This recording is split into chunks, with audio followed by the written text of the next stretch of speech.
ಷಡಾನನಂ ಕುಂಕುಮರಕ್ತವರುಣಂ ಮಹಾಮತಿಂ ದಿವ್ಯಮಯೂರವಾಹನಂ ರುಗ್ಧಸ್ಯ ಸೂನುಂ ಸುರಸಂಜ್ಞನಾಥಂ ಗುಹಂ ಸದಾ ಶರಣಮಹಂ ಪ್ರಪದ್ಯೆ.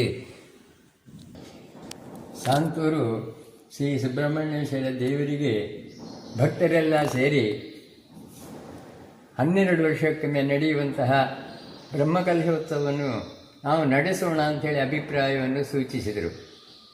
ಆಗ ಕೆಲವರು ಈಗ 12 ಹೋಗಿ 13 ಆಗಿದೆ. ಅವರು ಈ ಸಂದರ್ಭದಲ್ಲಿ ನಾವು ಬ್ರಹ್ಮಕಲಶೋತ್ಸವವನ್ನು ನೆರವೇರಿಸುವುದು ಸರಿ, ಆದರೆ ಈಗ ನಮ್ಮ ಉಳಿದಿರುವಂತಹ ಒಂದು ಜೀರ್ಣೋದ್ಧಾರ ಪ್ರಕ್ರಿಯೆಯನ್ನು ಕೂಡ ಯಾಕೆ ಮುಂದುವರಿಸಬಾರದು ಅನ್ನುವಂತಹ ಪ್ರಶ್ನೆಯನ್ನು ಮುಂದಿಟ್ಟಾರೆ. ಆಗ ಕೆಲವರು ಅದಕ್ಕೆ ಸಂಪೂರ್ಣ ಸಹಕಾರವನ್ನು ನೀಡಿದರು. ನಾವು ಮೊದಲು ಈ ಪೌಳಿಯನ್ನು ಶಿಲಾಮಯವಾಗಿ ನಿರ್ಮಾಣ ಮಾಡೋಣ ಅಂಥೇಳಿ ಅವರೆಲ್ಲರೂ ತಮ್ಮ ಒಕ್ಕರಲಿನಿಂದ ಅಭಿಪ್ರಾಯವನ್ನು ಮಂಡಿಸಿದರು. ಶಿಲ್ಪಮಯವಾಗಿ ಕಲ್ಲಿನಿಂದಲೇ ಸುತ್ತಲೂ ಕಟ್ಟುವಂತಹ ಯೋಜನೆಯನ್ನು ಭಕ್ತರೆಲ್ಲ ಸೇರಿಕೊಂಡು ಮಾಡಿರುತ್ತೇವೆ. ಹಾಗಾಗಿ ನಮ್ಮ ಈ ಉದ್ದೇಶದಿಂದ ನಮ್ಮ ಕಮಿಟಿಯವರು ಮುಂಬಯಿಗೆ ಬರಲಿದ್ದಾರೆ.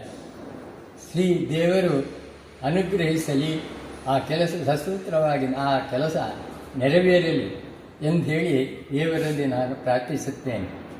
ಇದಕ್ಕೆ ಈ ಕಾರಣಕರ್ತರಾದಂತಹ ನಮ್ಮ ಸಾಂತೂರಿನವರೇ ಆದಂತಹ ಚಂದ್ರಶೇಖರ ಶೆಟ್ಟಿಯವರು ಅದಕ್ಕೆ ಮುಂದುವರೆದಿದ್ದು ಅವರು ಸಂಪೂರ್ಣ ಸಹಕಾರವನ್ನು ಕೊಡಲಿದ್ದಾರೆ.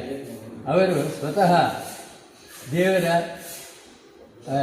ವಿವಾಹ ಮಂದಿರದ ಮೇಲೆ ಸ್ಕಂದ ಸಭಾಭವನವನ್ನು ನಿರ್ಮಿಸುವಂತಹ ಒಂದು ಯೋಜನೆಯನ್ನು ಕೂಡ ಅವರು ಮಾಡಿದ್ದಾರೆ. ಇದಕ್ಕಾಗಿ ಸುಮಾರು 85 ಲಕ್ಷ ರೂಪಾಯಿ ವ್ಯಯಿಸಲಿಕ್ಕೆ ಅವರು ಮುಂದಾಗಿದ್ದಾರೆ. ಶ್ರೀ ಸುಬ್ರಹ್ಮಣ್ಯ ದೇವರು ಅವರು ಯೋಚಿಸಿದಂತಹ ಕೆಲಸ ಪರಿಪೂರ್ಣವಾಗಿ ಅದು ಯಶಸ್ವಿಯಾಗಲಿ ಅಂತೇಳಿ ದೇವರಲ್ಲಿ ಪ್ರಾರ್ಥಿಸುತ್ತೇನೆ.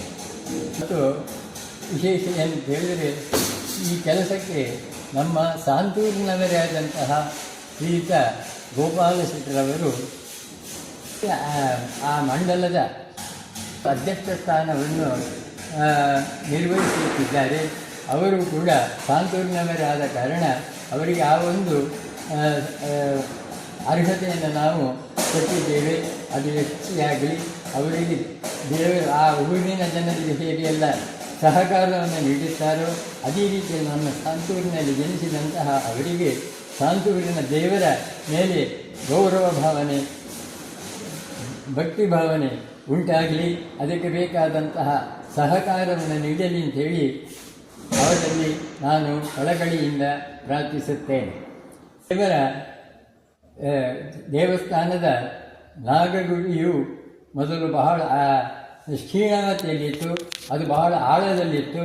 ಅದನ್ನು ನಾನು ಮತ್ತು ಕೆಲವು ಊರಿನ ಭಕ್ತರೆಲ್ಲ ಸೇರಿಕೊಂಡು ಅದನ್ನು ಪುನರ್ ನಿರ್ಮಾಣ ಮಾಡಿದ್ದೇವೆ. ಈ ಸಂದರ್ಭದಲ್ಲಿ ನಾನು ಮುಂಬಯಿಗೆ ಬಂದು ಅಲ್ಲಿ ಈ ವಿಠಲ ಶೆಟ್ಟರು, ದಿವಂಗತ ವಿಠಲ ಶೆಟ್ಟರು ಹಾಗೂ ಬೊಮ್ಮ ಶೆಟ್ಟರು ಹಾಗೂ ಹಲವಾರು ಮಂದಿ ಶೆಟ್ಟರುಗಳು ನಮಗೆ ಸಹಕಾರವನ್ನಿತ್ತು ಆ ಸುಬ್ರಹ್ಮಣ್ಯನ ಆ ನಾಗದೇವರ ಅನುಗ್ರಹಕ್ಕೆ ಪಾತ್ರರಾಗಿದ್ದಾರೆ. ಅವರು ಅದಕ್ಕೆ ಬೇಕಾದಂತಹ ನಾಗಮಂಡಲ ಸೇವೆಯನ್ನು ಕೂಡ ಬಹಳ ವಿಜೃಂಭಣೆಯಿಂದ ಅವರು ಸುಬ್ಬಯ್ಯ ಶೆಟ್ಟಿ ಅವರು ಕೂಡ ತುಂಬು ಹೃದಯದಿಂದ ಆ ನಾಗದೇವರ ಆ ಉತ್ಸವದ ಕಾಲದಲ್ಲಿ ಆ ನಾಗಮಂಡಲದ ಕಾಲದಲ್ಲಿ ತುಂಬು ಸಹಕಾರವನ್ನು ನೀಡಿದ್ದಾರೆ. ದೇವರು ಅವರಿಗೆ ಯಶಸ್ಸನ್ನು ದಿವಂಗತರಾಗಿದ್ದಾರೆ. ಆದರೂ ಕೂಡ ಅವರ ಮಕ್ಕಳಿಗೆ ಎಲ್ಲ ದೇವರ ಅನುಗ್ರಹ ಮಾಡಲಿ ಅಂತೇಳಿ ದೇವರಲ್ಲಿ ಪ್ರಾರ್ಥಿಸುತ್ತೇನೆ. ನಮ್ಮ ಶ್ರೀ ಸುಬ್ರಹ್ಮಣ್ಯ ದೇವರು ಮಹಾ ಪ್ರತಾಪಿ. ಅವನ ಸುಬ್ರಹ್ಮಣ್ಯ ದೇವರ ಹಲವಾರು ಮಂದಿ ಇಲ್ಲಿಗೆ ಬಂದು ಆಶ್ಲೇಷ ಬಲಿ ಹಾಗೂ ತುಲಾಭಾರ ಸೇವೆಗಳನ್ನೆಲ್ಲ ಕೊಡ್ತಾ ಇದ್ದಾರೆ. ಮಕ್ಕಳಿಲ್ಲದವರು ಬಂದು ನಮಗೆ ಮಕ್ಕಳಾಗಬೇಕು ಅಂತೇಳಿ ಪ್ರಾರ್ಥಿಸಿ ತುಲಾಭಾರ ಸೇವೆಯನ್ನು ಕೊಟ್ಟವರಿದ್ದಾರೆ. ಕಳೆದ ಸಲ ಇಲ್ಲೇ ನಮ್ಮ ಕಾಪಿನ ಒಬ್ಬರು ಪೊಲೀಸರು ಇಲ್ಲಿಗೆ ಬಂದು ನನಗೆ ಮದುವೆಯಾಗಿ ಕೆಲವು ವರ್ಷ ಆಯಿತು, ಮಕ್ಕಳಾಗಲಿಲ್ಲ, ದೇವರ ಸಂತಾನವನ್ನು ಕೊಡಬೇಕು ಅಂತೇಳಿ ಪ್ರಾರ್ಥಿಸಿಕೊಂಡ ಪ್ರಕಾರ ಅವರಿಗೆ ಆಶ್ಲೇಷ ಬಾಲಿ ಕೊಡಿ, ಮಕ್ಕಳಾದ ಮೇಲೆ ಆ ಮಗುವಿಗೆ ತುಲಾಭಾರ ಸೇವೆ ಕೊಡಿ ಅಂಥೇಳಿ ಹೇಳಿರುತ್ತೇನೆ. ಆ ಪ್ರಕಾರವಾಗಿ ಅವರಿಗೆ ಆ ವರ್ಷದಲ್ಲೇ ಅವರಿಗೆ ಒಂದು ಹೆಣ್ಣು ಮಗು ಹುಟ್ಟಿತು. ಅದನ್ನು ತಂದು ಇಲ್ಲಿ ತುಲಾಭಾರ ಸೇವೆಯನ್ನು ಕೂಡ ಮಾಡಿಸಿದ್ದರು. ಇಲ್ಲಿ ಅನೇಕ ಮಂದಿ ಮಕ್ಕಳಿಲ್ಲದವರು ಹಾಗೂ ರೋಗರುಜಿನೆಯಲ್ಲಿ ಇದ್ದವರು, ವಿವಾಹ ಆಗದೇ ಇದ್ದವರೆಲ್ಲ ತುಲಾಭಾರ ಸೇವೆಯನ್ನು ಕೊಟ್ಟು ಅದನ್ನು ಸಂಪೂರ್ಣವಾಗಿ ಯಶಸ್ಸನ್ನು ಪಡೆದಿರುತ್ತಾರೆ. ಇಂತಹ ಮಹಿಮಾನ್ವಿತನಾದಂತಹ ನಮ್ಮ ಈ ಸುಬ್ರಹ್ಮಣ್ಯೇಶ್ವರ ದೇವರಿಗೆಲ್ಲರಿಗೂ ಒಳ್ಳೆಯದನ್ನುಂಟು ಮಾಡಲಿ. ಅವನ ಮಹಾಪ್ರತಾಪಿ. ಅವನ ಪ್ರತಾಪವನ್ನು ನಮ್ಮ ಸೋದೆ ಸ್ವಾಮಿಗಳು, ವಾದಿರಾಜ ಸ್ವಾಮಿಗಳು ಯಾರಿಂದಲೂ ಕೂಡ ಆ ಸುಬ್ರಹ್ಮಣ್ಯನ ಮಹಿಮೆಯನ್ನು ವರ್ಣಿಸಲು ಸಾಧ್ಯವಿಲ್ಲ ಅಂತೇಳಿ ಹಾಡಿ ಹೊಗಳಿದ್ದಾರೆ ಸಂಸ್ಕೃತದಲ್ಲಿ. ಇಂತಹ ಒಬ್ಬ ಮಹಾಪುರುಷನಾದಂತಹ ಈ ಸುಬ್ರಹ್ಮಣ್ಯನನ್ನು ಅನೇಕರು ಇಲ್ಲಿ ಬಂದು ಹರಕೆಯನ್ನು ಹೊತ್ತು ತಮ್ಮ ಇಷ್ಟಾರ್ಥವನ್ನು ನೆರವೇರಿಸಿಕೊಂಡವರು ಬಹುಮಂದಿ ಇದ್ದಾರೆ. ನಮ್ಮ ಈ ದೇವಸ್ಥಾನದ ಜೀರ್ಣೋದ್ಧಾರಕ್ಕಾಗಿ ನಮ್ಮ ಚಂದ್ರಶೇಖರ ಶೆಟ್ಟರು, ಅವರು ಶಿವನ ಭಕ್ತರು. ಅವರ ಫ್ಯಾಕ್ಟ್ರಿಯಲ್ಲಿ ಕೂಡ ಶಿವನ ಒಂದು ವಿಗ್ರಹ ಇದೆ. ಆ ಪ್ರಕಾರವಾಗಿ ನಾನು ಅವರ ಹತ್ರ ಕೇಳಿದೆ, ನಮ್ಮ ದೇವಸ್ಥಾನದಲ್ಲಿ ಒಂದು ಶಿವನ ವಿಗ್ರಹ ಇದೆ, ಅದಕ್ಕೆ ಒಂದು ಬೆಳ್ಳಿಯ ಕವಚವನ್ನು ಮಾಡಿ ಅಂತೇಳಿ. ಅವರು ಕೂಡಲೇ ಸಂತೋಷದಿಂದ ಆ ಶಿಲೆಯ ಶಿವನ ಮೂರ್ತಿಗೆ ಇದು ಬೆಳ್ಳಿಯ ಒಂದು ಮೂರ್ತಿಯನ್ನು ಮಾಡಿ ಅದಕ್ಕೆ ಅರ್ಪಣೆ ಮಾಡಿದ್ದಾರೆ. ಇಂತಹ ಶಿವಭಕ್ತರು ಈ ಚಂದ್ರಶೇಖರ ಶೆಟ್ಟಿ, ಹೆಸರೇ ಚಂದ್ರಶೇಖರ ಅಂತೇಳಿ. ಚಂದ್ರಶೇಖರ ಅಂದರೆ ಶಿವ ಅಂತೇಳಿ ಅರ್ಥ. ಅವರಿಗೂ ಕೂಡ ಒಂದು ಮನಸ್ಥಿತಿ ಏನಂತ ಹೇಳಿದರೆ, ಈ ಶಿವಲಿಂಗವನ್ನು ಬೇರೆ ಕಡೆಯಲ್ಲಿ ಸ್ಥಾಪನೆ ಮಾಡೋಣ, ಅಲ್ಲಿ ಒಂದು ಗುಡಿಯನ್ನು ಕಟ್ಟೋಣ ಅಂತೇಳಿ. ಆದರೆ ಆರೂಢ ಪ್ರಶ್ನೆಯಲ್ಲಿ ಆ ದೇವರು ಮಗನನ್ನು ಬಿಟ್ಟು ಹೋಗುವುದಿಲ್ಲ ಅಂತೇಳಿ ಆಯಿತು. ಇದೊಂದು ಒಳ್ಳೆಯ ಆದರ್ಶ. ಆ ಸುಬ್ರಹ್ಮಣ್ಯನಿಗೆ ತಂದೆಯ ಮೇಲೆ ಎಷ್ಟು ಅಭಿಮಾನ ಇದೆ ಅಂತ ಹೇಳಿ ಗೊತ್ತಾಗ್ತದೆ. ಏನಂತ ಹೇಳಿದರೆ, ಈಗಿನ ಕಾಲದಲ್ಲೆಲ್ಲ ತಂದೆ ತಾಯಿ ಮುದುಕರಾದರೆ ಅವರನ್ನು ಕೊಂಡು ಹೋಗಿ ಎಲ್ಲಿಯಾದರೂ ವೃದ್ಧಾಪ್ಯ ಆಶ್ರಮದಲ್ಲಿ ಕೊಂಡೋಗಿ ಹಾಕ್ತಾರೆ.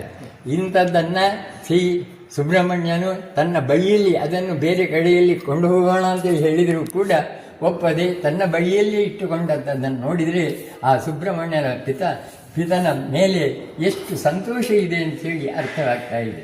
ಹೀಗಾಗಿ ಈ ಸುಬ್ರಹ್ಮಣ್ಯರ ದೇವರ ಈ ಒಂದು ಕೆಲಸ ಅದು ಒಳ್ಳೆಯ ರೀತಿಯಲ್ಲಿ ನಡೆಯಬೇಕು.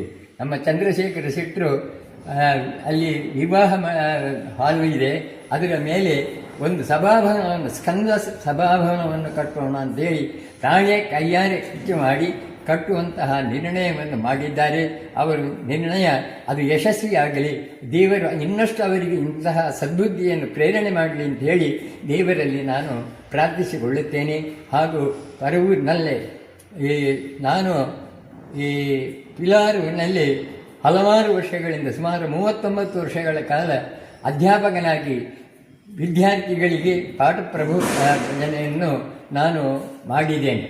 ಅಲ್ಲಿ ಕಲಿತಂತಹ ವಿದ್ಯಾರ್ಥಿಗಳು ಇಂದು ತುಂಬ ಮುಂದೆ ಬಂದಿದ್ದಾರೆ. ಮುಂಬೈಯಲ್ಲಿ ಕೂಡ ಹಲವಾರು ಉದ್ಯೋಗದಲ್ಲಿ ಒಳ್ಳೊಳ್ಳೆಯ ಕೆಲಸದಲ್ಲಿ ಇದ್ದಾರೆ. ಅವರಿಗೂ ಕೂಡ ಆ ಸುಬ್ರಹ್ಮಣ್ಯ ಒಳ್ಳೆಯ ಪ್ರೇರಣೆಯನ್ನು ಮಾಡಿ ಈ ದೇವರಿಗೆ ಸಹಕಾರ ನೀಡುವಂತೆ ಮಾಡಲಿ ಅಂತೇಳಿ ನಾನು ಆ ದೇವರಲ್ಲಿ ಪ್ರಾರ್ಥಿಸುತ್ತೇನೆ. ಹಾಗೆಯೇ ನಮ್ಮ ಊರಿನಲ್ಲಿ ಕೂಡ ಅನೇಕ ಮಂದಿ, ಪಿಲಾರಿನಲ್ಲಿ ನಾನು ಶಿಕ್ಷಕನಾಗಿ ಕೆಲಸ ಮಾಡಿದೆ, ಊರಿನಲ್ಲಿ ಕೂಡ ಹಲವಾರು ಉಪಯುಕ್ತ ಕೆಲಸಗಳನ್ನು ಮಾಡುವಂತೆ ಆ ಸುಬ್ರಹ್ಮಣ್ಯನ್ ನನಗೆ ಅನುಗ್ರಹಿಸಿದ್ದಾನೆ. ಇನ್ನು ಹೆಚ್ಚಿನ ಮಾತನ್ನು ನಾನು ಆಡುವುದಿಲ್ಲ. ನೀವೆಲ್ಲರೂ ಇಲ್ಲಿಗೆ ಬಂದು ಆ ಸಹಕಾರವನ್ನು ನೀಡಿ ದೇವರ ಕೃಪೆಗೆ ಪಾತ್ರರಾಗಬೇಕೆಂದು ಹೇಳಿ ನಾನು ಪ್ರಾರ್ಥಿಸುತ್ತೇನೆ.